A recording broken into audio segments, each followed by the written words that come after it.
Belki çok incitmişim sevdiğim insanları, belki çok aldatmışım can diyen cananları.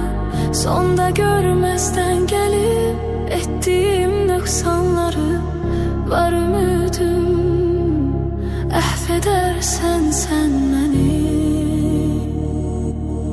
Bilmez idim dert verer derdimin dermanları, gün gelir pişman olar nefsinin kurbanları.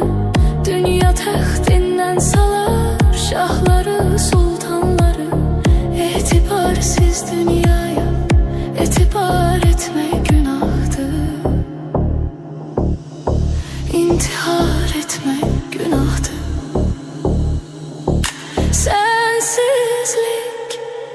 Sensizlik çok çetindir.